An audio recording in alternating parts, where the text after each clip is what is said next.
pad. So now she's worried about stabilizing at different areas.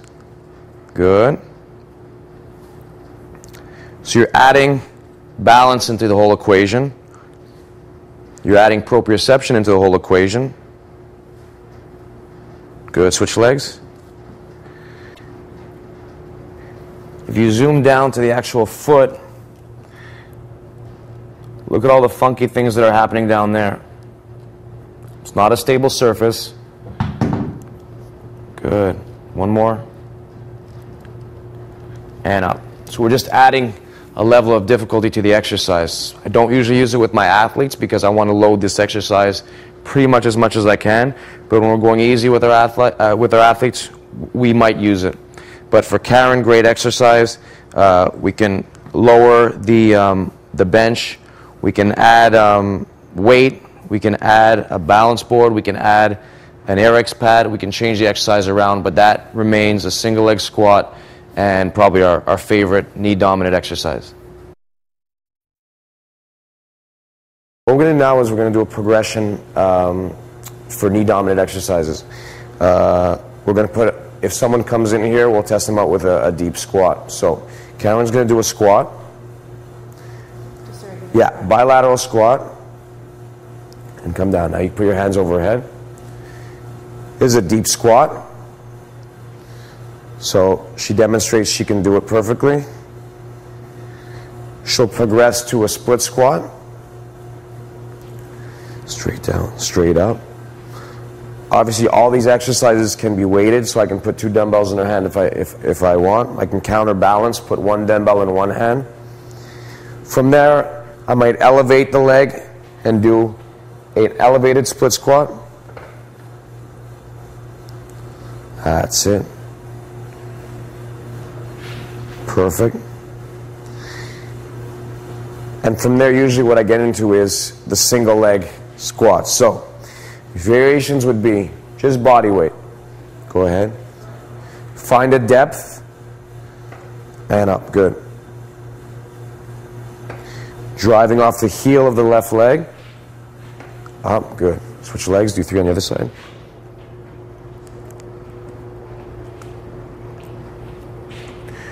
Good.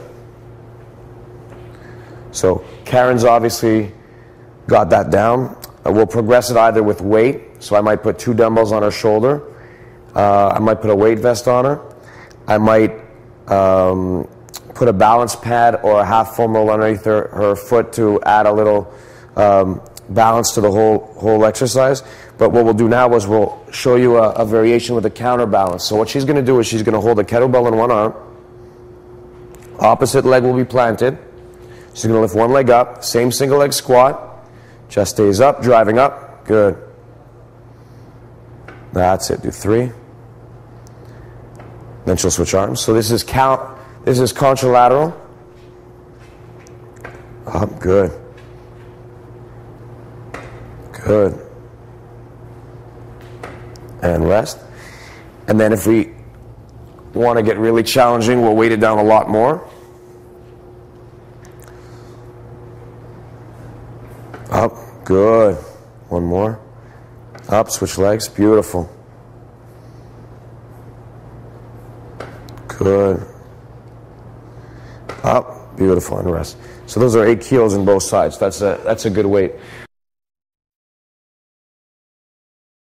Okay, so hip dominant. Now, the single leg deadlift is a great hip dominant exercise. If your clients or your athletes are able to do the exercises, if they've shown during their movement screen that they're able to do it and they're patterning, we'll give it to them. Now, it's later on in the progression. It's basically after a single leg bridge or a regular deadlift. Now, Karen's going to demonstrate with 2 kettlebells.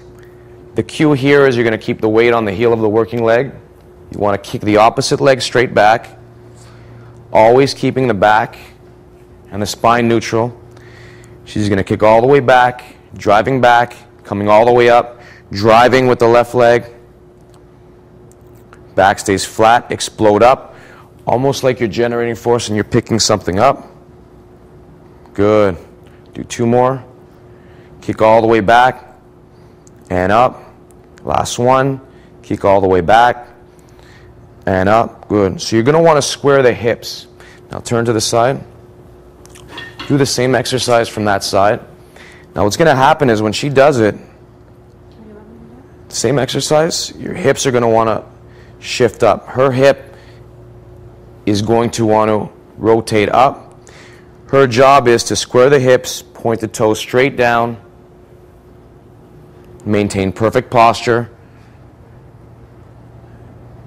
Good. And I always want a bit of flexion in that working leg. A lot of people think a stiff leg deadlift when they're thinking of bodybuilding. That's all posterior chain, and you're getting most only hamstring in that exercise. Here we get to combine, do it on this leg, so kick that leg back. Here we get to combine the hamstrings but into the glutes. So she's able to get a stretch and fire the posterior chain on the way up. So great exercise. Now in loading, we might want to be careful when we're getting onto our athletes. This exercise in knee dominant athletes might create a bit of DOMs with them. So you be careful with loading. See how they feel during the single leg bridge that we've shown before. And if they can handle those exercises and they start progressing up, maybe to a slide board, hamstring curl, if they're not too sore from those exercises, let them progress here. Let them progress with no weight. Let them progress with a dowel or a band, and then work their way up. But you don't want to create a sore athlete so that when they go into their sport or in their different training or different phase of training, they get injured. So we're going to want to keep them healthy by keeping DOMs, delayed onset muscle soreness, to a minimum. So this, Karen's used to already. She can handle this, but some of your athletes, you'd be surprised, might not be able to handle this exercise right away, so go to an easier progression and work your way up. Slide board, one of the greatest inventions, pieces of equipment you can have. Perform better, sells them. Probably one of the most utilized pieces of equipment I have in my gym. You can use it for your skating. You can use it for push-ups, which we showed before. But most importantly, we use it for slide board lunging, either with a bar or with weights. So what I'll demonstrate is going to show a basic slide board lunge. Now, the walking lunge and the slide board lunge are very unique. They're the only exercises really that are hip and knee dominant at the same time. So what we're going to do is, for the more advanced, we're going to weight them down. Slide back, squeeze up, back, squeeze up. If we're working our way back in progression, no weight, down, come up, and since that's in the sagittal plane, we'll also do the same thing lateral. So, come down and up, down and up, keeping the back flat. If we wanted to weight it down, same thing, weights on the shoulder or wear a weight vest. Down, getting a good stretch, getting a good pull on the way up. Great for the adductors, great in preventing injury and strengthening laterally. A good hip dominant exercise is the hamstring curl. We do them on the slide board. So I'm going to demonstrate a double leg slide board hamstring curl with two booties. Great exercise, good hip dominant. Easier, you can put your hands to your side, hips come up. As I drive my heels in, I bridge up, so I get glutes involved as well. Come out, make it harder. Hands to the side, bridge up, come down. That's a double leg. Make it even harder. Single leg. So up, come in. Single leg. If I want to even increase the tension more, I could actually use elastic resistance. You can have either a partner hold it. If you don't have a partner there, you can actually hook it to the end of your slide board. So after you want to add some progressions to it and make it more difficult, we'll actually add elastic resistance. John Sullivan's going to help you right now. I'm going to do the same bilateral exercise. So what he's doing is adding elastic resistance. Same exercise.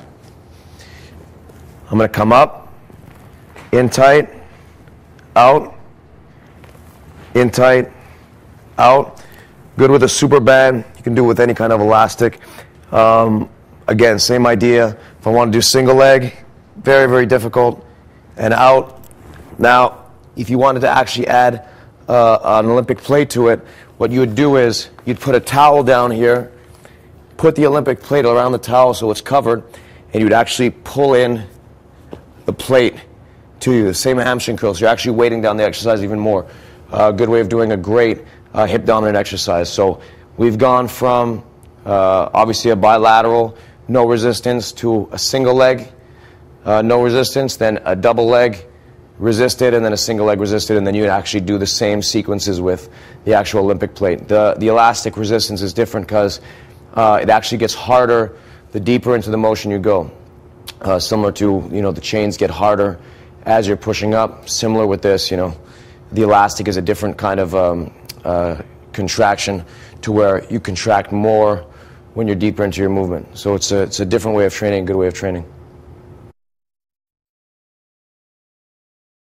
The eccentric hamstring curl body weight. What John's going to do is he's going to hold down my ankles. Again, this falls under the hip dominant exercise. I'm going to eccentrically load, so I'm going to resist, resist, resist, resist, resist, and explode back up. I'm going to resist, resist, resist, resist, and explode back up. So you really want to fight on the way down. Use the hamstrings to resist until you can't really break anymore, or find a pattern to a number set. So maybe a 3-second down eccentric, and then explode back up. You want to explode back up. Don't have your athlete get caught here and not push back and have to really struggle on the way up. We're just eccentrically loading here, so don't really worry too much. You'll get a bit of concentric on the way up, but don't worry about stopping here and then forcing yourself back. We just want to load eccentrically. If you have a very advanced athlete, obviously we'd go and put the weight vest on and load more, but this is in itself is very challenging. I'd like to play around more with the actual time under tension than I would weighting it down too much. I mean, don't go probably over a 20-pound vest on this.